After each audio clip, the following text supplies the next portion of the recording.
High friends, welcome to Lakshmi maths. இன்னைக்கு என்ன பார்க்க போறோம்னா ஆர்ஆர்பி குரூப் டியோட ஜாப் நேச்சர் பத்தி பார்க்க போறோம். ஏற்கனவே இருக்கக்கூடிய எல்லா போஸ்ட்டுக்கும் நான் தனியா ஒரு வீடியோல உங்களுக்கு எக்ஸ்பிளைன் பண்ணியிருக்கேன். ஸோ இன்னைக்கு நாம என்ன பார்க்க போறோம்னா சிக்னல் அண்ட் டெலிகம்யூனிகேஷனோட ஜாப் நேச்சர் எப்படி இருக்கும், ஓகேவா? ஸோ அதுக்கப்புறம் இதுல ப்ரமோஷன் எப்படி இருக்குங்கக்கூடிய எல்லா இன்ஃபர்மேஷனும் நம்ம வந்து பார்க்க போறோம். ஓகே, ஸோ அதுக்கு முன்னாடி புதுசா யாராவது நம்ம சேனலுக்கு வந்திருந்தீங்கன்னா சப்ஸ்கிரைப் பண்ணிட்டு பெல் ஐக்கானை கிளிக் பண்ணிக்கோங்க. நீங்க இன்னும் லக்ஷ்மி மேக்ஸ் ஆப்பை டவுன்லோட் பண்ணல அப்படின்னா பிளே ஸ்டோர்ல போய் லக்ஷ்மி மேக்ஸ் ஆப்பை டவுன்லோட் பண்ணிக்கோங்க. ஸோ குரூப் டில இருந்து ஒரு 4 days பிஃபோர் தான் என்ன பண்ணாங்கன்னா நோட்டிபிகேஷன் ரிலீஸ் பண்ணிருக்காங்க. 32,438 வேகன்சி வந்து அனௌன்ஸ் பண்ணிருக்காங்க.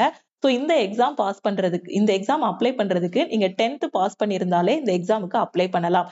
ஸோ இந்த எக்ஸாம் பத்தின எல்லா இன்ஃபர்மேஷனுமே ஆல்ரெடி உங்களுக்கு நான் தனித்தனி வீடியோஸா கொடுத்துருக்கேன். அது எல்லாமே நம்ம யூடியூபோட பிளேலிஸ்டுக்குள்ள குரூப் டி 2025 ஒரு பிளேலிஸ்ட் வந்து இருக்கும். ஸோ இந்த பிளேலிஸ்டுக்குள்ள குரூப் டிக்கு எப்படி அப்ளை பண்ணணும், இதோட செலெக்ஷன் ப்ராசஸ் எப்படி இருக்குங்கக்கூடிய எல்லா இன்ஃபர்மேஷனும் கொடுத்துருக்கேன். அது மட்டும் இல்லாம இன்னைக்கு மார்னிங் பாத்தீங்கன்னா கேர்ள்ஸ் வந்து குரூப் டிக்கு போஸ்ட் ப்ரிஃபரன்ஸ் எப்படி கொடுக்கணும், எந்தெந்த போஸ்ட் எல்லாம் கேர்ள்ஸுக்கு வந்து சூட்டபிளா இருக்கும், ஸோ இன்டோர் ஜாப் எப்படி இருக்கும், ஃபீல்டு ஒர்க் எப்படி இருக்கும் அப்படிங்கிறதுக்கு தனியா வீடியோ வந்து அப்லோட் பண்ணியிருக்கேன். சப்போஸ் அதை பார்க்கலனாலும் தெளிவா பார்த்துக்கோங்க. Okay, so group D apply பண்றதுக்கு முன்னாடி நான் ஹவு டு அப்ளை அப்படின்னு ஒரு வீடியோ வந்து அப்லோட் பண்ணியிருக்கேன். அதை பார்த்துட்டு தெளிவா புரிஞ்சுக்கிட்டு கவனமா அப்ளை பண்ணுங்க. எதுக்காக சொல்றேன்னா குரூப் டி அப்ளிகேஷன்ல ஏதாவது ஒரு மிஸ்டேக் பண்ணிட்டீங்க அப்படின்னா ஸோ சில முக்கியமான மிஸ்டேக்ஸ் எல்லாம் கரெக்ஷன் விண்டோல கூட கரெக்ட் பண்ண முடியாது. அதனாலதான் தெளிவா அப்ளை பண்ணுங்கன்னு சொல்றேன். ஓகேவா? சோ இப்போ நாம பார்க்கக்கூடிய போஸ்ட் என்னன்னா சிக்னல் அண்ட் டெலிகம்யூனிகேஷன் பத்தி பார்க்க போறோம். நீங்க வந்து குரூப் டி எக்ஸாம் எழுதிட்டீங்க. சோ எழுதி பாஸ் பண்ணதுக்கு அப்புறம் உங்களை சிக்னல் அண்ட் டெலிகம்யூனிகேஷன்ல போடுறாங்கன்னு வச்சுக்கோங்க போஸ்டிங். சோ இதுல பாத்தீங்கன்னா கொஞ்சம் எம்ப்ளாயிஸ் பாத்தீங்கன்னா சிக்னல்ல போடுவாங்க, கொஞ்சம் பேரை டெலிகம்யூனிகேஷன்ல போடுவாங்க. ஓகேவா? சோ சிக்னலோட ஒர்க் வேற மாதிரி இருக்கும், டெலிகம்யூனிகேஷனோட ஒர்க் வந்து வேற மாதிரி இருக்கும். ஓகேவா? சோ இப்போ சிக்னலை பத்தி நாம ஃபர்ஸ்ட் பாத்துறலாம். ஓகே, இந்த சிக்னல் வந்து நீங்க எல்லாருமே பார்த்திருப்பீங்க, அப்படிதானே? எல்லாருமே ட்ரெயின்ல போயிருப்போம், இந்த சிக்னல் வந்து பார்த்திருப்போம். சோ இதுல கலர் பாத்தீங்கன்னா ரெட், கிரீன், yellowன்னு கலர் வந்து இருக்கும். சோ இந்த கலரை வந்து ஸ்டேஷன்ல இருந்து ஸ்டேஷன் மாஸ்டர் வந்து ஆப்ரேட் பண்ணுவாரு. சப்போஸ் அவர் ஆப்ரேட் பண்ணும்போது இதுல ஏதாவது ஒரு இஷ்யூ இருக்கு, இப்போ அவர் கிரீன் கொடுக்குறாரு, பட் இந்த இடத்துல கிரீன் வந்து எரியலன்னு வச்சுக்கோங்க. அப்ப என்ன ஆகும், ட்ரெயின் வந்து அந்த இடத்த விட்டு மூவ் ஆகாது, அப்படியே நிக்கும். அப்படிதானே? கிரீன் கொடுத்தா தானே மூவ் ஆகும். அப்ப அந்த கலர் வந்து சேஞ்ச் பண்ணாதான் இங்க ட்ரெயினுக்கு ஒரு இன்ஸ்ட்ரக்ஷன் கிடைக்கும், அது மூவ் ஆகும். அப்போ இந்த மாதிரி சிக்னல் கொடுத்தாச்சு, பட் ட்ரெயின் ஏன் மூவ் ஆகல அப்படிங்கிற மாதிரி ஒரு கொஸ்டின் வரும். அப்போ போய் செக் பண்ணும்போது பார்த்தா இந்த சிக்னல் வந்து ஒர்க் ஆகாது. அப்போ இந்த சிக்னலை மெயின்டைன் பண்றதுதான் யாரோட வேலைன்னா இந்த சிக்னல்ல இருக்கிறவங்களோட வேலை. ஓகேவா? சோ இதுல வந்து பாத்தீங்கன்னா எந்த இஷ்யூவும் வரக்கூடாது. இருக்கக்கூடிய எல்லா லைட்டுமே பாத்தீங்கன்னா கரெக்டா எரியணும். ஏதாவது ஒரு லைட் மங்கலா எரியுது, இல்ல ஏதாவது ஒண்ணு விட்டு விட்டு எரியுது, இந்த மாதிரி ஏதாவது ஒரு இஷ்யூ இருந்தாலும் சரி பண்ணணும். அதே மாதிரி இந்த சிக்னலை வந்து என்ன பண்ணணும்னா மெயின்டைன் பண்ணணும். அப்ப டெய்லி இதை மெயின்டைன் பண்ற மாதிரி உங்களுக்கு ஒரு மெயின்டெனன்ஸ் ஒர்க் வந்து இருக்கும். ஓகேவா? அந்த மெயின்டெனன்ஸ் ஒர்க்னு பாத்தீங்கன்னா டெய்லி ஒரு 3 மணி நேரம் வேலை, இல்லைன்னா ஒரு 4 மணி நேரம் தான் வேலை இருக்கும். சப்போஸ் இப்போ மழை காலங்கள்லாம் எடுத்துக்கிட்டீங்க அப்படின்னா அந்த டைம்ல வந்து என்ன ஆகும்னா இதுல ஏதாவது ஒரு ஃபெயிலியர் வந்துடும். சப்போஸ் சிக்னல்ல ஏதாவது ஒரு ஃபெயிலியர் வருது அப்படின்னா அந்த டைம்ல வந்து உங்களுக்கு ஒர்க்கிங் ஹவர்ஸ் அப்படின்லாம் கிடையாது. அதை சரி பண்ற வரைக்கும் அந்த நாள் ஃபுல்லா நாளும் நீங்க என்ன பண்ணிட்டு இருக்கணும், அந்த வேலையை வந்து பார்த்துக்கிட்டே இருக்கணும். ஓகேவா? ஸோ குரூப் டில நீங்க செலக்ட் ஆகி போகிறீங்க அப்படின்னாலே நீங்க என்னன்னா அசிஸ்டன்ட் போஸ்ட்டுக்கு தான் உள்ள போவீங்க. அப்ப நீங்க வந்து யாருக்கு ஒரு அசிஸ்டண்டா இருப்பீங்கன்னா இந்த உள்ள ஜேஇயா இருப்பாங்க இல்லையா, அவங்களுக்கு ஒரு அசிஸ்டண்டா இருப்பீங்க. இல்ல சீனியர் செக்ஷன் இன்ஜினியர் இருப்பாங்க. சோ அவங்களுக்கு ஒரு அசிஸ்ட் பண்ற மாதிரி அவங்களுக்கு நீங்க ஒரு அசிஸ்டண்டா, ஓகேவா, அவங்களுக்கு நீங்க ஒரு அசிஸ்டண்டா இருப்பீங்க. அந்த மாதிரி தான் உங்களுக்கு இங்க வேலை வந்து இருக்கும். ஓகேவா? அதுக்கப்புறம் ட்ரெயின் போகும்போது பாத்தீங்கன்னா இப்போ தண்டவாளத்துல இப்படி ஒரு தண்டவாளம் போகும். அதுக்கப்புறமா இந்த தண்டவாளத்துல இருந்து ட்ரெயின் அதுக்கப்புறம் பிரிஞ்சு இன்னொரு ஃபர்ஸ்ட் இந்த இந்த பக்கமா போய்கிட்டே இருக்கு ட்ரெயின். இங்க ஒரு பிரிவு ஏற்படும். அப்படிதானே? சோ இங்க இருந்து போய்கிட்டு இருக்கோம். இந்த இடத்துல இருந்து என்ன ஆகும், அடுத்த தண்டவாளம் வழியா போகும். அப்படிதானே? ஏன்னா ஒரே தண்டவாளத்திலேயே நேரா போகாது. இப்ப சென்னையில இருந்து செங்கோட்டைக்கு வருது அப்படின்னா ஒரே தண்டவாளம் இருக்காது. அது அப்படியே பிரிஞ்சு பிரிஞ்சு இந்த மாதிரி போய்கிட்டே இருக்கும். அப்ப இது என்ன ஆகும், ஸ்விட்ச் ஆகும். ஒரு தண்டவாளத்துல இருந்து இன்னொரு தண்டவாளத்துக்கு என்ன ஆகும், ஸ்விட்ச் ஆகும். அப்ப இந்த ஸ்விட்ச் ஆகக்கூடிய இடத்துல என்ன பண்ணுவாங்கன்னா சோ இந்த இடத்துல வந்து இருக்கக்கூடிய இதை வந்து மெயின்டைன் பண்ணுவாங்க. ஓகேவா? சோ அந்த கம்பி எல்லாத்துக்கும் ஒரு கிரீஸ் போடுறது, அந்த மாதிரி வேலைகள் வந்து இருக்கும். ஓகேவா? சோ நான் சொல்லிட்டேன், இவங்க எல்லாருக்கும் தான் நீங்க வந்து என்னவா இருப்பீங்க, அசிஸ்டண்டா வந்து இருப்பீங்க. ஓகே, ஸோ அதுக்கப்புறம் மெயின்டெனன்ஸ் ஒர்க் வந்து டெய்லி இருக்குன்னு சொல்லிட்டேன். அடுத்து ஃபைபர் கேபிள் இஷ்யூ. ஓகேவா? ஸோ ஒரு ஸ்டேஷனுக்கும் இன்னொரு ஸ்டேஷனுக்கும் இடையில வந்து ஃபைபர் கேபிள் வந்து போகும். ஸோ பெரும்பாலும் மழைக்காலங்கள்ல தான் அந்த கேபிள்ல ஏதாவது ஒரு சேதம் ஏற்படுறது, ஒரு பழுது, ஒரு இஷ்யூ வர்றது எல்லாமே அந்த ரெய்னி சீசன்ல தான் அதிகமா வரும். ஸோ அந்த டைம்ல பாத்தீங்கன்னா இந்த மாதிரி ஃபைபர் கேபிள்ல ஏதாவது ஒரு இஷ்யூ இருக்கு அப்படின்னா அதை சரி பண்றது யாரோட வேலைன்னா இந்த சிக்னல்ல இருக்கிறவங்களோட வேலை தான். ஓகேவா? அதுக்கப்புறம் பாத்தீங்கன்னா ரிலே ரூம் மெயின்டெனன்ஸ் பண்ணணும். அதுக்கப்புறம் வந்து ஸ்டேஷன் மாஸ்டர் ரூம்ல இருக்கக்கூடிய பேனல். ஸோ எல்லாத்தையும் நாம ஒன் பை ஒன்னா பார்க்கலாம். அதுக்கப்புறம் பாத்தீங்கன்னா லொகேஷன் பாக்ஸ் வந்து மெயின்டைன் பண்ணணும். ஓகேவா? ஸோ இது எல்லாமே பாத்தீங்கன்னா சிக்னல்ல இருக்கிறவங்களோட வேலை. ரிலே ரூம் மெயின்டைன் பண்றது, ஸ்டேஷன் மாஸ்டர் ரூம்ல உள்ள பேனல்ல ஏதாவது ஒரு இஷ்யூ அப்படின்னா அதை சரி பண்றது, ஸோ லொகேஷன் பாக்ஸை மெயின்டைன் பண்றது. ஓகேவா? ரிலே ரூம் அப்படின்னா இந்த மாதிரி தான் ரிலே ரூம் வந்து இருக்கும். ஸோ இந்த ரிலே ரூமோட மெயின்டெனன்ஸ் பண்றது. ஸோ மெயின்டெனன்ஸ்னா ஃபுல் கண்ட்ரோலும் உங்க கையில இருக்காது. ஓகேவா? உங்களுக்கு மேல ஒரு சுப்பீரியர் இருப்பாங்க. ஓகேவா? ஒரு எக்ஸாம்பிளுக்கு பாத்தீங்கன்னா எஸ்எஸ்சி சீனியர் செக்ஷன் இன்ஜினியர் கூட இருப்பாரு. ஓகேவா? ஸோ அவரு ரிலே ரூம் போகும்போது அவரு கூட போயிட்டு அவர் சொல்ற மாதிரி நீங்க என்ன பண்ற மாதிரி இருக்கும், அதை மெயின்டைன் பண்ற மாதிரி, இல்ல அதுல ஏதாவது ஒரு இஷ்யூ இருக்கு அப்படின்னா அதை சரி பண்ற மாதிரி. ஸோ அந்த மாதிரி ஒர்க் வந்து இருக்கும். ஓகேவா? ஸோ அடுத்து பாத்தீங்க அப்படின்னா ஸ்டேஷன் மாஸ்டர் ரூம்ல இருக்கக்கூடிய ஒரு பேனல். நீங்க ஸ்டேஷன் போயிருந்தீங்கன்னா தெரியும். ஸ்டேஷன் மாஸ்டர் ரூமுக்கு போயிருந்தீங்கன்னா அங்க பாத்தீங்கன்னா ஒரு போர்டு மாதிரி ஒண்ணு இருக்கும், ஒரு பேனல் மாதிரி ஒண்ணு வச்சிருப்பாங்க. சோ அதுல வந்து ஏதாவது ஒரு இஷ்யூ வருது அப்படின்னா இந்த சிக்னல்ல இருக்கிறவங்க தான் போய் அந்த இஷ்யூவை வந்து என்ன பண்ற மாதிரி இருக்கும்னா சரி பண்ற மாதிரி இருக்கும். ஓகேவா? சோ அதுக்கப்புறம் லொகேஷன் பாக்ஸ். இந்த மாதிரி பாக்ஸ் எல்லாம் நீங்க வந்து ட்ரெயின்ல போகும்போது பார்த்திருப்பீங்க. இந்த பாக்ஸை தான் என்ன சொல்லுவாங்கன்னா லொகேஷன் பாக்ஸ்ன்னு சொல்லுவாங்க. இந்த லொகேஷன் பாக்ஸ்ல ஏதாவது ஒரு இஷ்யூ இருக்கு அப்படின்னாலும் சோ என்ன பண்ணணும்னா இந்த சிக்னல்ல இருக்கிறவங்க தான் போய் இந்த லொகேஷன் பாக்ஸ்ல உள்ள இஷ்யூவையும் என்ன பண்ணணும், சரி பண்ணணும். ஓகேவா? இந்த லொகேஷன் பாக்ஸோட வேலை என்ன அப்படின்னு பாத்தீங்கன்னா லொக்கேட் பண்ணும். எதனா ட்ரெயினோட பெட்டிகளை கரெக்டா லொக்கேட் பண்ணும். முன்னாடி இன்ஜின் போகுது அப்படின்னா இன்ஜினுக்கு பின்னாடி பாத்தீங்கன்னா நிறைய பெட்டிகள் வந்து கனெக்ட் பண்ணி விட்டுருப்பாங்க. ஓகே, சோ இந்த பெட்டிகள் எல்லாம் கரெக்டா இருக்கா அப்படிங்கக்கூடிய ஒரு சிக்னலை வந்து இது என்ன பண்ணும், ஒவ்வொரு இதுக்கா பாஸ் பண்ணும். சப்போஸ் இடையில இருக்க ஒரு பெட்டியில வந்து ஏதாவது ஒரு இஷ்யூ இருக்கு அப்படின்னா சாரி இடையில ஒரு பேனல்ல ஒரு இதுல லொகேஷன் பாக்ஸ்ல இடையில இருக்க ஒரு பாக்ஸ்ல ஏதாவது ஒரு இஷ்யூ இருக்கு அப்படின்னா அந்த இஷ்யூவை வந்து என்ன பண்ணும், அடுத்த பாக்ஸுக்கு இது வந்து சென்ட் பண்ணும். ஓகேவா? சாரி, இந்த பாக்ஸ்ல இஷ்யூ இருக்குன்னா அது சிக்னலை என்ன பண்ணாது, அடுத்த இதுக்கு சென்ட் பண்ணாது. அப்போ அந்த டைம்ல வந்து என்ன பண்ணணும்னா இந்த லொகேஷன் பாக்ஸ்ல இருக்கிற இஷ்யூ எல்லாத்தையும் சரி பண்ணணும். ஓகேவா? சோ லொகேஷன் எல்லாமே மெயின்டெனன்ஸ் ஒர்க் தான் இருக்கும். ஓகேவா? சோ டெய்லி பாத்தீங்கன்னா எல்லாத்தையுமே மெயின்டைன் பண்ணணும். சோ சிக்னல் கரெக்டா இது பண்ணுதா, சோ அதை மெயின்டைன் பண்ணணும். லொகேஷன் பாக்ஸ் கரெக்டா இருக்கா, சோ இதெல்லாம் மெயின்டைன் பண்ணணும். இஷ்யூ இருந்தா அதை வந்து சரி பண்ணணும். ஓகேவா? சோ இதுதான் சிக்னல்ல இருக்கிறவங்களோட ஒர்க். ஓகேவா? சோ இப்போ அடுத்து பாத்தீங்கன்னா கம்யூனிகேஷன். ஓகே, சோ கம்யூனிகேஷன் எடுத்துக்கிட்டீங்கன்னா நான் ஏற்கனவே பழைய வீடியோல சொன்ன மாதிரி தான். இப்போ ஒரு கம்யூனிகேட் பண்ணணும் அப்படின்னா எது மூலமா ரயில்வே ஸ்டேஷன்ல அதாவது ரயில்வேல கம்யூனிகேட் பண்ணுவாங்க அப்படின்னு பாத்தீங்கன்னா ஒரு வாக்கி டாக்கி மூலமா கம்யூனிகேட் பண்ணுவாங்க. இல்ல போன் மூலமா அவங்க என்ன பண்ணுவாங்க அப்படின்னு பாத்தீங்கன்னா போன் மூலமா கம்யூனிகேட் பண்ணுவாங்க. வாக்கி டாக்கி மூலமா கம்யூனிகேட் பண்ணுவாங்க. இந்த மாதிரி கம்யூனிகேஷன் டிவைசஸ்ல ஏதாவது ஒரு ப்ராப்ளம் வருது அப்படின்னா சோ அந்த இடத்துல வந்து அந்த இஷ்யூஸை சரி பண்றது யாரு அப்படின்னு பாத்தீங்கன்னா இந்த டெலிகம்யூனிகேஷன் இதுல இருக்கிறவங்க தான். ஓகேவா? சோ இந்த கம்யூனிகேஷன்ல இருக்கிறவங்க தான் வந்து என்ன பண்ணணும்னா இந்த மாதிரி கம்யூனிகேஷன் டிவைசஸ்ல இருக்கக்கூடிய ப்ராப்ளம வந்து சரி பண்ணணும். ஓகே, இது மட்டும் இல்லாம இப்போ ட்ரெயின்ல நாம போகும்போது பாத்தீங்க, சரி நம்ம ஒரு காரோ பஸ்லயோ போயிட்டு இருக்கோம் அப்படின்னா ட்ரெயின் வருது அப்படின்னா அந்த இடத்துல பாத்தீங்கன்னா இந்த மாதிரி ஒரு பேரியர் வச்சிருப்பாங்க. அங்க இருந்து ட்ரெயின் வருது அப்படின்னா சோ இந்த இடத்துல என்ன பண்ணுவாங்க, இந்த பேரியரை வந்து இது பண்ணிடுவாங்க, ஸ்டாப் பண்ணிடுவாங்க. இங்க எல்லாமே வரிசையில நாம என்ன பண்ணுவோம், வெயிட் பண்ணிட்டு இருப்போம். சப்போஸ் இந்த பேரியர்ல ஏதாவது ஒரு இஷ்யூ இருக்கு, இது இல்ல இதுல ஏதாவது ஒரு ப்ராப்ளம் இருக்குனாலும் அதை சரி பண்றதும் யாரு அப்படின்னு பாத்தீங்கன்னா இந்த கம்யூனிகேஷன்ல இருக்கிறவங்க தான் வந்து என்ன பண்ணுவாங்க, இந்த டெலிகாம்ல இருக்கிறவங்க தான் வந்து இந்த பேரியர்ல இருக்க இதையும் சரி பண்ணுவாங்க. ஓகேவா?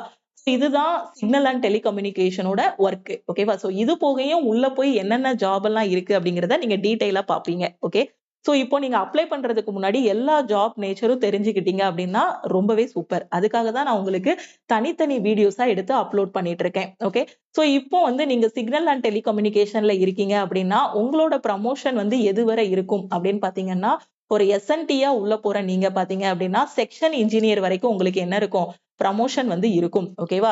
சோ இதுக்காக உள்ள ப்ரமோஷனுக்கு நீங்க என்ன பண்ணலாம் அப்படின்னு பாத்தீங்கன்னா அதுக்கு தனியா ஒரு வீடியோ வந்து அப்லோட் பண்ணிருக்கேன். ஜிடிசிஇ, எல்டிசிஇ எக்ஸாம்ஸ் எல்லாமே கண்டக்ட் பண்ணுவாங்க. ஸோ ஜிடிசி எக்ஸாம்னா என்ன, எல்டிசி எக்ஸாம்னா என்னங்கிறத ஆல்ரெடி நான் எக்ஸ்பிளைன் பண்ணியிருக்கேன். ஜிடிசி எக்ஸாமோட பேட்டர்ன் பாத்தீங்கன்னா இப்போ நீங்க ஆர்ஆர்பிக்கு என்ன படிக்கிறீங்களோ அதே பேட்டர்ன் தான் ஜிடிசிக்கு வரும். அதே இது நான் எந்த எக்ஸாமே எழுதல அப்படிங்கக்கூடிய ஸ்டூடெண்ட் பாத்தீங்கன்னா சீனியாரிட்டி லெவல்ல உங்களுக்கு வந்து என்ன பண்ணுவாங்க அப்படின்னு பாத்தீங்கன்னா ப்ரமோஷன் வந்து கிடைக்கும். இது ஆல்ரெடி நான் எஸ்டர்டே ஈவினிங் வீடியோல சொல்லியிருந்தேன். ஜிடிசினா என்ன, எல்டிசினா என்ன, சீனியாரிட்டி படி எப்படி ப்ரமோஷன் வருங்கிறத எல்லாத்தையுமே சொல்லியிருந்தேன். அப்போ ஒரு எஸ்என்டியா உள்ள போற நீங்க என்ன பண்ணலாம் அப்படின்னு பாத்தீங்கன்னா ஒரு எஸ்என்டியா உள்ள போவீங்க, ஒரு கிரேடு 3யா ப்ரமோட் ஆவீங்க. ஸோ கிரேடு 3க்கு அப்புறம் நீங்க கிரேடு 2வா இதாகலாம். அப்புறம் கிரேடு 1, அதுக்கப்புறம் வந்து ஜேஇ, அதுக்கப்புறம் பாத்தீங்கன்னா சீனியர் செக்ஷன் இன்ஜினியர். ஸோ இந்த மாதிரி இதுல உங்களோட growth வந்து இருக்கும். ஓகேவா? ஸோ கரெக்டா ஃபாலோ பண்ணுங்க. ரயில்வேங்கிறது பாத்தீங்கன்னா ரொம்பவே ஒரு சூப்பரான ஜாப்.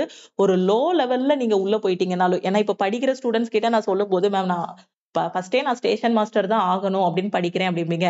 சோ அதுல தப்பு கிடையாது. பட் பெருசா எய்ம் பண்றது தப்பு கிடையாது. சின்னதெல்லாம் விட்டுறக்கூடாது. அதுதான் பெரிய தப்பு. சின்ன சின்ன ஜாப்ஸுக்கும் நீங்க அப்ளை பண்ணுங்க. ஒரு குரூப் டியா உள்ள போயிட்டாலுமே அதுக்கு அடுத்து உங்களோட எய்ம் என்னவோ அதை விட பெரிய லெவலுக்கு நீங்க வந்து முன்னேறி போயிடலாம். ஓகேவா? என்னோட குவாலிபிகேஷன் இதுக்கு போய் என்ன 10th ஸ்டாண்டர்ட் குவாலிபிகேஷனுக்கு அப்ளை பண்ண சொல்றீங்களே அப்படின்னு சில ஸ்டூடெண்ட்ஸ் சொன்னாங்க. சோ அந்த மாதிரி எல்லாம் இல்ல.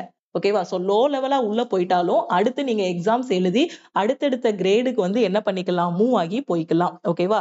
சோ இப்போ இதுல வந்து இதோட அலவன்சஸ் எல்லாம் நான் சொல்லிட்டேன். ஓகே, சேலரி பாத்தீங்க அப்படின்னா இதுல வந்து உங்களுக்கு இப்போ பேசிக் பே எல்லாமே நான் நேத்து வீடியோலயே சொல்லியிருந்தேன். ஓவராலா உங்க கைக்கு வரக்கூடியது பாத்தீங்கன்னா எல்லா அலவன்சஸும் உங்களுக்கு சேர்த்து ஒரு 35 கிட்ட கிடைக்கும். குரூப் டினாலே பாத்தீங்கன்னா மினிமம் உங்களோட சேலரி வந்து ஒரு ரொம்ப லோவா இருக்கு அப்படின்னா ஒரு 30 இருக்கும், ஒரு மீடியமா இருக்குன்னா 35, அதுக்கு அடுத்து பாத்தீங்கன்னா ஒரு 40 வரைக்கும் உங்களுக்கு இருக்கும். சோ இது எப்படி வேரி ஆகும் அப்படின்னு பாத்தீங்கன்னா அலோவன்சஸ் ஒவ்வொருத்தங்களுக்கும் ஒவ்வொரு அலோவன்சஸ் வந்து இருக்கும். ஓகேவா? சோ இந்த ஜாப் பொறுத்த வரைக்கும் பாத்தீங்கன்னா இதோட டைம் வந்து டே டைம். ஓகேவா? சோ டே டைம்ல தான் உங்களுக்கு வந்து ஜாப் வந்து இருக்கும். ஓகேவா? சோ அப்போ இந்த சிக்னல் எஸ்என்டி பாத்தீங்கன்னா கேர்ள்ஸுக்கு வந்து ரொம்பவே சூட்டபிளா இருக்கும். அப்போ உங்களோட ப்ரிஃபரன்ஸ்ல நீங்க எஸ்என்டியை வந்து என்ன பண்ணிக்கலாம், ப்ரியரா கொடுத்துக்கலாம், முன்னாடியே கொடுத்துக்கலாம். ஏன்னா ஒர்க் ஃபுல்லாவே பாத்தீங்கன்னா டே டைம்ல தான் உங்களுக்கு வந்து ஒர்க் இருக்க போகுது. ஓகேவா? சோ இந்த அலவன்சஸ் எப்படி மாறும் அப்படின்னு பாத்தீங்கன்னா நிறைய அலவன்சஸ் இருக்கு. டிராவல் அலவன்சஸ் இருக்கும், ஓடி அலவன்ஸ் இருக்கும். ஏதாவது ஒரு ஹாலிடேல வேலை பாக்குறீங்க அப்படின்னா அந்த ஹாலிடேக்கு ஒரு அலவன்ஸ் இருக்கும். அது மட்டும் இல்லாம பாத்தீங்கன்னா நைட் டியூட்டி பாக்குறீங்க அப்படின்னா நைட் டியூட்டி அலவன்ஸ். சோ இந்த மாதிரி நிறைய அலவன்சஸ் எல்லாம் கூடும்போது உங்களோட சேலரி வந்து என்னவா இருக்கும்னா அதிகமாகும். சில போஸ்ட்டுக்கு பாத்தீங்கன்னா அலவன்சஸ் வந்து கம்மியா இருக்கும். அப்ப அந்த டைம்ல சேலரி பாத்தீங்கன்னா கொஞ்சம் கம்மியா இருக்கும். ஒரே குரூப் டிக்குள்ளதான் செலக்ட் ஆகி போயிருப்பாங்க. சோ அலவன்சஸ் அதிகமா வர்றதுனால ஒரு போஸ்ட்ல இருக்கிறவங்க அதிகமா வாங்குவாங்க, இன்னொரு போஸ்ட்ல இருக்கிறவங்களுக்கு பாத்தீங்கன்னா கொஞ்சம் கம்மியா வரும். சோ அப்போ ஸ்டார்டிங் சேலரி பாத்தீங்கன்னா உங்களுக்கு ஒரு 35,000 வரைக்கும் உங்களோட கைக்கு கிடைக்கும். ஓகேவா? சோ இது வந்து உங்களோட ட்ரைனிங் முடிச்சதுக்கு அப்புறம் ஸ்டார்டிங் சேலரி. அதுக்கப்புறம் நீங்க என்ன பண்ணிக்கலாம்னா வரக்கூடிய ஜிடிசி எக்ஸாம் எல்லாம் நல்ல வகையில பயன்படுத்தி எழுதுனீங்க அப்படின்னா ரொம்பவே சூப்பரான ப்ரமோஷன்ஸ் எல்லாமே இருக்கும். ஓகேவா? சோ எல்லாமே கரெக்டா ஃபாலோ பண்ணுங்க. அதுக்கப்புறம் நான் எஸ்டர்டே சொன்ன மாதிரிதான் ரயில்வே ஜாப் அப்படின்னாலே உங்களுக்கு வந்து குவார்டர்ஸ் கண்டிப்பா கொடுத்துருவாங்க. அதுக்கப்புறம் பாத்தீங்க அப்படின்னா உங்களுக்கு மேரேஜ் ஆகிருச்சுன்னு வச்சுக்கோங்களேன். சோ மேரேஜ் ஆயிருச்சு, பசங்க இருக்காங்க. ஓகேவா? சோ குழந்தைங்க இருக்காங்க அப்படின்னா அந்த குழந்தைகளோட படிப்புக்கும் பாத்தீங்கன்னா எவ்ரி இயர் ஒரு ஸ்காலர்ஷிப் மாதிரி கொடுப்பாங்க. அப்ப இதுல ஒரு ஸ்காலர்ஷிப் பாத்தீங்கன்னா ஒரு 30,000க்கும் மேல வரும். ஸ்காலர்ஷிப் ஒரு 30 to 35,000 கிட்ட வரும்னு நினைக்கிறேன். ஸ்காலர்ஷிப் வந்து அப்ராக்சிமேட்டா ஒரு 30,000 வச்சுக்கோங்க. ஓகேவா? சோ ஒரு 30,000 ரூபாய் அந்த சில்ட்ரனுக்கு ஒரு ஸ்காலர்ஷிப் மாதிரி கொடுத்துருவாங்க. நிறைய பெனிஃபிட்ஸ் இருக்கு. அது போக பாத்தீங்கன்னா ஹாஸ்பிட்டல் மெடிக்கல் இது. ஓகேவா? சோ அந்த ஹாஸ்பிட்டல் பெனிஃபிட்ஸ்ன்னு பார்க்கும்போது ரயில்வே ஹாஸ்பிட்டல் இருக்கும். அந்த ரயில்வே ஹாஸ்பிட்டல்ல நமக்கே உடம்பு சரியில்லைனாலும் நாம போய் என்ன பண்ணிக்கலாம், செக் பண்ணிக்கலாம். ஓகேவா? சோ எல்லா ஃபீல்டுலயுமே பாத்தீங்கன்னா அவங்க இதுக்குன்னு ஒரு ஹாஸ்பிட்டல் வச்சிருப்பாங்க. அது மாதிரி இந்த ரயில்வே ஹாஸ்பிட்டல்ல போய் நாம எதுனாலும் இது பண்ணிக்கலாம். ஹெல்த் இஷ்யூஸ் வந்துச்சு அப்படின்னா செக் பண்ணிக்கலாம். அதுக்கப்புறம் ரயில்வேல ஒர்க் பண்ணாலே என்ன இருக்கும், ஒரு பாஸ் இருக்கும். ஓகேவா? சோ அந்த பாஸ் கொடுத்துருவாங்க. சோ நிறைய பெனிஃபிட்ஸ் இருக்கு ஒவ்வொரு ஜாப்லயுமே சரி. ரயில்வேல என்டிபிசிக்கு இன்னும் இதா இருக்கு. ஓகேவா? சோ என்டிபிசி இந்த மாதிரி ரயில்வேக்குள்ள போறதுங்கிறது பாத்தீங்கன்னா ஒரு ட்ரீமா வச்சுக்கோங்க. ஏன்னா அந்த முன்னாடிதான் ரயில்வேக்கு வந்து நோட்டிபிகேஷன் போடுறதுக்கு கொஞ்சம் டிலே பண்ணிட்டு இருந்தாங்க. இப்ப பாத்தீங்கன்னா நோட்டிபிகேஷன் வருது, ஸ்டூடெண்ட்ஸுக்கு அவேர்னஸும் கொஞ்சம் அதிகமாயிருச்சு. பட் இன்னுமே அவேர்னஸ் அதிகமா வரணும். எப்ப இருந்து படிக்க ஆரம்பிக்கணும் அப்படின்னு பாத்தீங்கன்னா நீங்களும் ஒரு 18 வயசுல இருந்தே படிக்க ஆரம்பிக்கணும். காம்படிட்டிவ் எக்ஸாமுக்கு சொல்ல போனா எல்லாரும் சொல்லுவாங்க ரயில்வேல நார்த் இந்தியன்ஸ் தான் உள்ள வருவாங்க அப்படின்ட்டு. சோ அவங்க உள்ள வர்றதுக்கு காரணம் என்ன அப்படின்னு பாத்தீங்கன்னா 15 வயசுலயே படிக்க ஆரம்பிச்சிருந்தாங்க. 10ஆம் கிளாஸ் முடிச்சதுமே நான் ரயில்வேக்குள்ளதான் போக போறேன். ஒரு லோ லெவல் ஜாப்னாலும் நான் இதுக்கு போயிட்டு அதுக்கு அடுத்தடுத்த லெவலுக்கு நான் உள்ள போயிருவேன் அப்படிங்கிற மாதிரி படிக்கிறாங்க. சோ இது எல்லாமே ரியலா இப்ப நம்ம ஸ்டூடெண்ட்ஸ் ரீசெண்டா செலக்ட் ஆகி உள்ள போனாங்க இல்லையா? அவங்க சொன்னதுதான். ஏன்னா அவங்க ரூம்மேட்டா இருக்கிறவங்க பாத்தீங்கன்னா நார்த் இந்தியன்ஸ். சோ நார்த் இந்தியன்ஸ்ன்னு இல்ல, அதர் ஸ்டேட்ன்னு கூட வச்சுக்கோங்களேன். சோ பெரும்பாலும் ரயில்வேல நீங்களே பார்த்திருப்பீங்க யார் அதிகமா இருக்காங்கன்னு. அப்போ அவங்களோட ஹார்ட் ஒர்க் அதனாலதான் அவங்க உள்ள வராங்க. சோ நாமளும் ஹார்ட் ஒர்க் பண்ணோம் அப்படின்னா கண்டிப்பா நமக்கும் கிடைக்கும். அப்படிதானே? ஏன்னா நாம என்ன பண்ணுவோம்னா டிகிரி முடிச்சு, மாஸ்டர் டிகிரி முடிச்சு அதுக்கப்புறம் தான் காம்படிட்டிவ் எக்ஸாம்னா என்னன்னே நமக்கு அவேர்னஸ் வருது. சோ அதனால ஒரு காலேஜ் படிக்கும்போது, இல்ல ஒரு +2 முடிக்கும் போதே அந்த அவேர்னஸ கொண்டு வந்துருங்க. ரயில்வேனா நான் ரயில்வேக்குள்ள தான் போவேன். எஸ்எஸ்சினா நான் எஸ்எஸ்சிக்குள்ள போக போறேன். அப்படிங்கிற மாரி ஒரு மைண்ட் செட்டுக்கு கொண்டு வந்துட்டு, சோ படிக்க ஆரம்பிங்க. நெறைய பெனிஃபிட்ஸ் இருக்கு. சோ சேலரி மேம் 30,000 தான். நான் இப்பவே பிரைவேட் கம்பெனில 30 வாங்குறேன், 40 வாங்குறேன். அப்ப நான் இந்த ஜாபுக்கு போனா எனக்கு என்ன மேம்? அதே சேலரி தானே இருக்கும் அப்படின்னு சொல்லுவீங்க. பட் அது ஒரு 1 இயர்லனாலும் நீங்க என்ன பண்ணிக்கலாம்னா, வரக்கூடிய ஜிடிசி எக்ஸாம் எழுதுனீங்கன்னா, அத விட ஹை போஸ்ட்க்கு போயிரலாம். அலவன்சஸ் அதிகமா இருக்கும். சோ ஒரு நெறைய பெனிஃபிட்ஸும் இருக்கு. நான் சொன்ன மாதிரி. ஓகேவா? சோ ஒரு இதுதான் பிக்ஸ்டுன்னு கிடையாது. குரூப் டில செலக்ட் ஆயிட்டீங்கன்னா 35,000 தான் அப்படின்னு கிடையாது. ஓகேவா? லாஸ்ட் நீங்க போகக்கூடிய லெவல பொறுத்து இருக்கு. உங்களோட திறமை. ஓகேவா? சோ உள்ள போயிட்டுனாலும் நீங்க என்ன பண்ணணும்? படிக்கணும் திருப்பியும். ஜிடிசி எக்ஸாம்க்குலாம் நான் சொல்லிட்டேன். அதே ஆர்ஆர்பி பேட்டர்ன் தான். அப்ப இப்ப படிச்சத தான் அப்படியே ரிவைஸ் பண்ண போறீங்க. அப்படியே அந்த கன்சிஸ்டன்சி வேலைக்கு போனாலும் அங்க போயும் உட்கார்ந்து கிடைக்கிற டைம்ல படிக்கிற மாதிரி கொண்டு வந்துட்டீங்க அப்படின்னா, கண்டிப்பா குரோத் இருக்கும். ஓகேவா? சோ அப்போ இதுல வந்து எக்ஸாம்ஸ் எழுதி போறவங்களுக்கு பாத்தீங்க அப்படின்னா, இந்த மாதிரி அடுத்தடுத்து குரோத் வந்து இருக்கும். சப்போஸ் எக்ஸாமே நான் எழுதல. நான் ஒரு ஒரு சிக்னல்லயே நான் இருக்கேன். எஸ்என்டியா நான் உள்ள போயிட்டேன் அப்படின்னா, நான் எக்ஸாமே எழுதல அப்படின்னா, உங்களுக்கு ப்ரமோஷன்ஸ் வந்து பாத்தீங்கன்னா, உங்களோட அந்த எத வச்சு சொல்ல உங்களோட எக்ஸ்பீரியன்ஸ் எத்தன வருஷம் நீங்க இது பண்றீங்களோ 2 வருஷம், 3 வருஷம் அத பொறுத்து உங்களுக்கு என்ன இருக்கும் அப்படின்னு பாத்தீங்கன்னா, அந்த ப்ரமோஷன்ஸ் வந்து இருக்கும். ஓகேவா? சோ ஆனா எக்ஸாம் எழுதி போறவங்களோட ப்ரமோஷன் வந்து ரொம்ப ஹையா இருக்கும். ரொம்ப சின்ன வயசுலயே பெரிய போஸ்ட்டுக்கு போயிருவாங்க. அதுதான் எக்ஸாம் உள்ள போய் டிபார்ட்மெண்டல் எக்ஸாம் எழுதுறவங்களுக்கும், எழுதாதவங்களுக்கும் உள்ள வித்தியாசம். டிபார்ட்மெண்டல் எக்ஸாம் எழுதாமலே கிடைச்ச வேலைய மட்டும் அப்படியே பார்த்துட்டே இருந்தீங்கன்னா, குரோத் வந்து கம்மியா இருக்கும். பட் வேலையும் பார்த்துட்டு அட் த சேம் டைம் படிக்கிறீங்க அப்படின்னா, குரோத் வந்து ரொம்ப ஹையா இருக்கும். ரொம்ப சின்ன வயசுலயே ஒரு 30, 18 வயசு, 20 வயசுக்குள்ள வேலைக்கு போறீங்கன்னா, ஒரு 30 வயசுக்குள்ள ரொம்ப நல்ல போஸ்ட்டுக்கு போயிரலாம். அந்த ஹார்ட் ஒர்க் தான். இப்ப போடுற அதே ஹார்ட் ஒர்க்க உள்ள போயும் போட ஆரம்பிச்சிட்டீங்க அப்படின்னா, கண்டிப்பா ஒரு நல்ல லெவலுக்கு போயிருவீங்க. ஓகேவா? சோ இதுதான் எஸ்என்டியோட ஃபுல் எக்ஸ்பிளனேஷன். சோ இந்த வீடியோ கண்டிப்பா உங்களுக்கு ஒரு தெளிவான ஐடியாவ குடுத்திருக்கும்னு நெனைக்கிறேன். இதே மாதிரி நாம ஒவ்வொரு இதுக்குமே டிஸ்கஸ் பண்ணலாம். ஓகேவா? ஒவ்வொரு போஸ்டும் எப்படி இருக்கும் அப்படிங்கிறத அடுத்தடுத்த வீடியோல டிஸ்கஸ் பண்ணலாம். சோ குரூப் டிக்கு இப்பதான் மேம் படிக்க ஆரம்பிச்சிருக்கேன். எங்க இருந்து படிக்கணும்னு தெரியல அப்படிங்கிற ஸ்டூடெண்ட் நம்ம லக்ஷ்மி மேக்ஸ் ஆப்ல குரூப் டிக்கான ஒரு செலக்ஷன் பேட்ச் வந்து ஸ்டார்ட் பண்ணியிருக்கோம். சோ இந்த பேட்ச்ல ஜாயின் பண்ணிக்கோங்க. இதுல உங்களுக்கு எல்லா சப்ஜெக்ட்டுமே கவர் பண்ணிருவோம். மேத்ஸ், ரீசனிங், ஜெனரல் அவேர்னஸ், சயின்ஸ்ன்னு எல்லாம் கவர் பண்ணிட்டு எவ்ரி வீக் உங்களுக்கு டெஸ்ட் வச்சிருவோம். என்னென்ன படிக்கணுங்கிறத கையில குடுத்துட்டு, டவுட் கிளாரிஃபை பண்றதுக்கு வாட்ஸ்அப் குரூப்பும் குடுத்துருவோம். அதே மாதிரி வாரம் சாட்டர்டே டெஸ்ட் வச்சுருவோம். ஓகேவா? சோ நீங்க இந்த கிளாஸ் கவனிக்கிறதுக்கு உங்க கையில இருக்க வேண்டியது என்ன அப்படின்னு பார்த்தீங்கன்னா, ஒரு நோட்டு, ஒரு பென் இருக்கணும். ஓகேவா? சோ இப்ப இந்த கிளாஸ்ல நான் எப்படி மேம் ஜாயின் பண்ணணும் அப்படின்னு கேட்டீங்கன்னா, Play Storeல லக்ஷ்மி மேக்ஸ் ஆப் இருக்கும். ஆப்ப டவுன்லோட் பண்ணிக்கோங்க. டவுன்லோட் பண்ணிட்டு உங்களோட மொபைல் நம்பர் என்டர் பண்ணுங்க. அதுக்கு ஒரு ஓடிபி வரும். அத வச்சு லாகின் பண்ணிக்கோங்க. அதுக்கப்புறம் இதுதான் நம்ம டீமோட வாட்ஸ்அப் நம்பர். இந்த நம்பர உங்க போன்ல லக்ஷ்மி மேக்ஸ்ன்னு சேவ் பண்ணிட்டு இந்த நம்பருக்கு I want to join group D அப்படின்னு மெசேஜ் அனுப்புனீங்கன்னா டீம்ல இருந்து கான்டாக்ட் பண்ணிட்டு ஜிபே நம்பர் இல்ல அக்கௌண்ட் நம்பர் கொடுப்பாங்க. சோ இதோட ஃபீஸ் பாத்தீங்க அப்படின்னா 1799. சோ ரிபப்ளிக் டே ஆஃபர் வந்து இன்னைக்கு 1 டே எக்ஸ்டெண்ட் பண்ணிருக்கோம். சோ இன்னைக்கு ஜாயின் பண்றீங்க அப்படின்னா 1799 பே பண்ணி நீங்க ஜாயின் பண்ணிக்கலாம். ஓகேவா? சோ நீங்க பே பண்ணதும் டீம் வந்து பேக் எண்ட்ல இருந்து அக்சஸ் கொடுத்துருவாங்க. அதுக்கப்புறம் நீங்க கிளாஸஸ் எல்லாமே பார்க்க ஆரம்பிச்சிடலாம். ஓகே. சோ அகைன் நான் இன்ஃபார்ம் பண்ணிடுறேன். ரிபப்ளிக் டேயோட ஆஃபர் வந்து இன்னும் க்ளோஸ் பண்ணல. So all in one course. All in one கோர்ஸ்ல தான் உங்களுக்கு குரூப் டிக்கான பேட்ச், என்டிபிசிக்கான பேட்ச், எஸ்எஸ்சி 2025 எக்ஸாமோட கிளாஸஸ் எல்லாமே நடக்கும். ஃபீஸ் வந்து 1799 தான். ஓகேவா? சோ இன்னைக்கு ஜாயின் பண்றீங்கன்னா 1799 பே பண்ணி ஜாயின் பண்ணிக்கலாம். டெஸ்ட் பேட்சோட ஃபீஸ் பாத்தீங்கன்னா 399. மேக்ஸ் அண்ட் ரீசனிங்க்கு 1199. Science and general awareness join பண்ற ஸ்டூடெண்ட் 699 பே பண்ணி ஜாயின் பண்ணிக்கோங்க. கரண்ட் அஃபேரோட பிடிஎஃப் கோர்ஸ் அதாவது லாஸ்ட் 1.5 இயரோட கரண்ட் அஃபேர் எனக்கு வேணுங்கிற ஸ்டூடெண்ட் சிஏ பிடிஎஃப் கோர்ஸ்ல ஜாயின் பண்ணிக்கோங்க. இதோட ஃபீஸ் வந்து 399. ஓகேவா? சோ இந்த ஆஃபர் வந்து இன்னைக்கு நைட்டு 12 o'clock கூட க்ளோஸ் ஆகும். 1 டே நம்ம எக்ஸ்டெண்ட் பண்ணிருக்கிறதுனால. ஓகேவா? என்டிபிசிக்கு இன்னும் படிக்க ஆரம்பிக்கலங்கிற ஸ்டூடெண்ட் என்டிபிசியோட செகண்ட் பேட்ச்ல ஜாயின் பண்ணிக்கோங்க. இன்னும் வேற ஏதாவது டவுட்ஸ் இருக்கு, எக்ஸாம் அப்ளை பண்றதுல டவுட் இருக்கு, எப்படி படிக்கணும், என்ன படிக்கணும்னு தெரியல, இதுல எனக்கு டவுட் இருக்கு அப்படிங்கிற ஸ்டூடெண்ட், இதுதான் நம்ம டீமோட வாட்ஸ்அப் நம்பர். இந்த நம்பரை உங்க போன்ல லக்ஷ்மி மேக்ஸ்ன்னு சேவ் பண்ணிட்டு இந்த நம்பருக்கு உங்களோட டவுட்ஸ் எல்லாமே ஷேர் பண்ணுங்க. ஓகேவா? ஸோ படிக்க ஆரம்பிக்கல அப்படிங்கிற ஸ்டூடெண்ட் குயிக்கா படிக்க ஆரம்பிங்க. ஓகே, வேற எதுவும் டவுட் இருந்தாலும் மறக்காம இந்த நம்பருக்கு வாட்ஸ்அப் பண்ணுங்க. ஸோ இன்னைக்கு ஆஃபர் க்ளோஸ் ஆகிரும். ஸோ ஜாயின் பண்ணக்கூடிய ஸ்டூடெண்ட் இமீடியட்டா ஜாயின் பண்ணிக்கோங்க. திருப்பியும் நாம அடுத்த கிளாஸ்ல மீட் பண்ணலாம். நம்ம டெலிகிராம் குரூப், டெலிகிராம் சேனல்ல ஜாயின் பண்ணலன்னா டெலிகிராம் குரூப் அண்ட் சேனல்ல ஜாயின் பண்ணிக்கோங்க. இன்ஸ்டாகிராம்லயும் லக்ஷ்மி மேக்ஸை ஃபாலோ பண்ணிக்கோங்க. தேங்க்யூ.